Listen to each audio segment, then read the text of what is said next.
په بلجیم کې د کډوالو لپاره د سفر پاسپورت. کله چې تاسو په بلجیم کې د کډوال په ډول ومنل شوئ، تاسو کولی شئ چې د نیلي پاسپورت چې په هالنډي کې ورته ریز ډاکومنټ وایي غوښتنه وکړئ.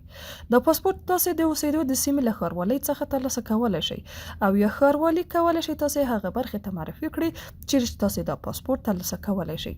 که چیرې تاسو په بلجیم کې د کډوال په ډول منل شوي یاست، تاسو کولی شئ په مستقیم ډول د ښاروالۍ اداري خدماتو ته د خپل پیژنګلوۍ کارت یا آی ډي کارت سره چې له دې کارتونو څخه به یو وي لاړ شئ، ABCDF یا کوم بل یو.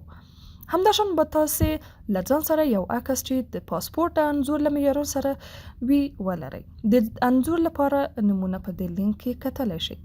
که چیرې ستاسو اسناد پوره او ستاسو وضعیت سم وي، ستاسو د ښاروالۍ اداري خدمات به وکولی شي ستاسو غوښتنلیک د نیلي پاسپورت لپاره ثبت کړي. تاسو په بلجیم کې ټولنیزه پناه یا په عامه اصطلاح یو کلن اسناد ترلاسه کړي.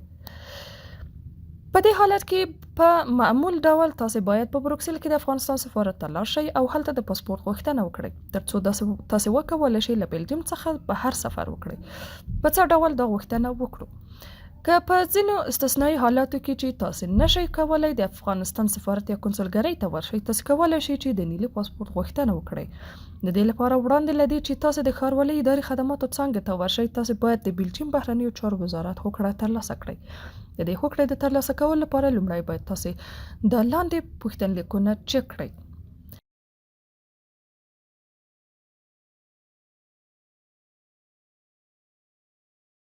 که چیرې ستاسو د پوښتنلیک دریو ټولو پوښتنو ته د هو ځواب نه درلود، تاسو نشئ کولی چې د نیلي پاسپورت لپاره غوښتنه وکړئ. تاسو باید یوازې د افغانستان له سفارت څخه دا پاسپورت ترلاسه کړئ.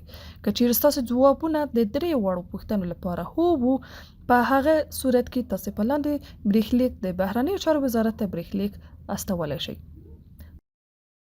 په خپل بریښلیک کې چې هالنډۍ، فرانسوي یا انګلیسي ژبه به یې لیکئ، لاندې محتویات باید ولیکئ.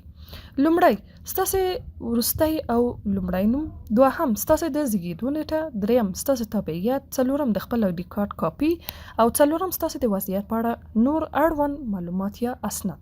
کله چې تاسو د بهرنیو چارو وزارت څخه د هو ځواب چې ستاسو له غوښتنې څخه ممکن د 6 اونیو په موده کې وي ترلاسه کړ، تاسو کولی شئ چې د 2 اونیو په موده کې خپل سیمې ښاروالۍ ته ورشئ.